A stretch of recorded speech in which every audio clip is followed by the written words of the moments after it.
तो यह चुनाव जो है धीरे धीरे अब दो पार्टी के बीच में नहीं है, दो व्यक्ति के बीच में नहीं है। यह चुनाव एनडीए बनाम जनता हो गई है कि आप वहाँ के लोगों से जब बात करेंगे तो वो सांसद महोदय के काम से बेहद नाराज़ हैं। तो प्रधानमंत्री जी नीम के पेड़ पे चढ़ जाएंगे तो फिर कहेंगे कि पहली बार कोई प्रधानमंत्री नीम के पेड़ पे चढ़े हैं। तो इस बार के चुनाव में प्रधानमंत्री जी मंच से कह रहे हैं कि अंबानी जी और अदानी जी के पास काला धन है। इसका मतलब नोटबंदी ऐतिहासिक फैसला नहीं था। हवाबाजी करने दीजिए, शोबाजी करने दीजिए। जनता मन ही मन ठान ली है कि 10 साल हो गया है, ये जीवन में आगे बढ़िएगा। कन्हैया कुमार जी, एक तरफ आप और एक तरफ मनोज तिवारी, कितनी चुनौती है दिल्ली में आपकी? देखिए, एक तरफ मनोज तिवारी हैं, दूसरी तरफ उत्तर पूर्वी दिल्ली की जनता है, मैं नहीं हूँ।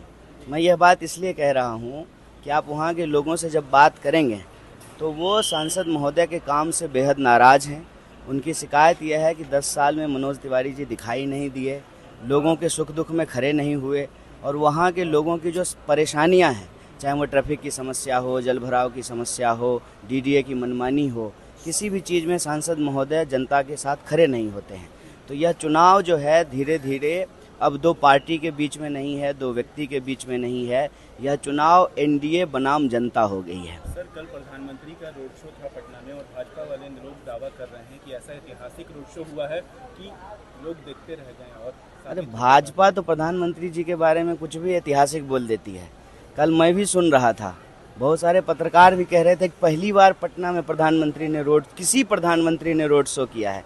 तो प्रधानमंत्री जी नीम के पेड़ पे चढ़ जाएंगे तो फिर कहेंगे कि पहली बार कोई प्रधानमंत्री नीम के पेड़ पे चढ़े हैं।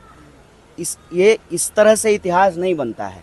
इतिहास तब बनता जब प्रधानमंत्री जी बिहार की जनता की जो मांग थी कि बिहार को विशेष राज्य का दर्जा दिया जाए, उसको वो पूरा कर देते।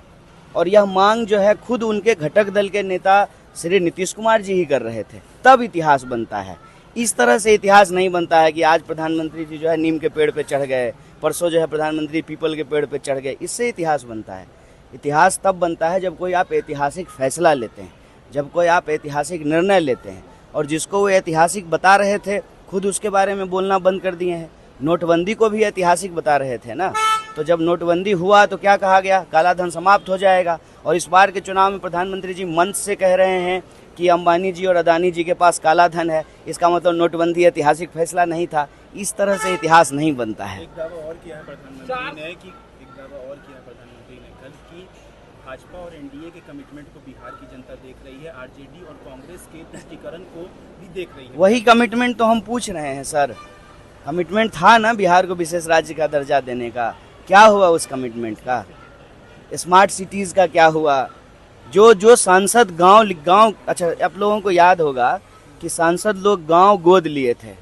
तो मेरा आपसे आग्रह है, एक बार इस देश के लोकतंत्र के लिए, लोगों के लिए एक बार उन गाँवों को जाकर के दिखा दीजिए कि जो गांव ये लोग गोद लिए थे विकास के नाम पर, वो विकास गोद में ही है कि जो है पैदल चलने लगा है, अपने पैर पे खड़ा हो गया। जरा दिखाइए ना उन गाँवों को।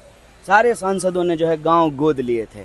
ये जो कमिटमेंट की बात है उसकी सच्चाई बिहार की जनता समझ रही है। और आपको बता दें, जनता समझ रही है ये।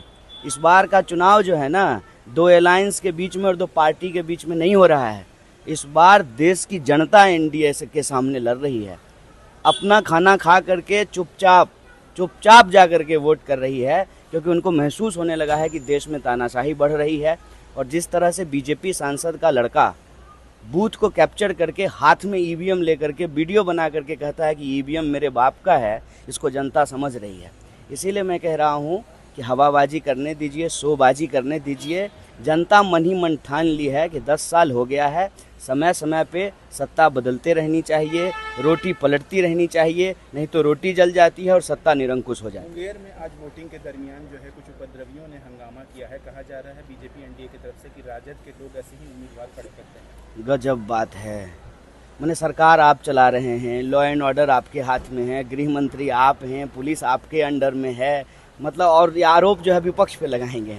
लॉ एंड ऑर्डर की जिम्मेवारी तो सरकार की होती है। हालांकि मुझे इस घटना की जानकारी नहीं है, मैं एक जनरल बात कह रहा हूँ। कन्हैया कुमार जी, लगातार बातें आ रही थी कि आप बिहार से चुनाव लड़ेंगे, लेकिन जब बातें बिहार से चुनाव लड़ने की तो विधानसभा का चुनाव नहीं है ना, ये विधानसभा का चुनाव नहीं है ना, लोकसभा का चुनाव है ना।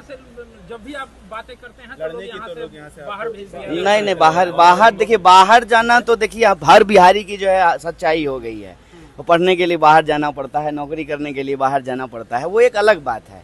लेकिन ये चुनाव विधानसभा का चुनाव नहीं है, लोकसभा का चुनाव है। और भारतीय राष्ट्रीय कांग्रेस विपक्ष की सबसे प्रमुख विपक्षी दल है और वो पार्टी जहां जिम्मेदारी वहां देंगे वहां चुनाव लड़ेंगे। दिल्ली भी देश में है, बिहार भी देश में है। भाजपा वाले लगातार कर रहे हैं इस बार 400 के पार, इस बारे में क्या कहेंगे? वो लगातार वे दावे पेट्रोल का दाम बता रहे हैं।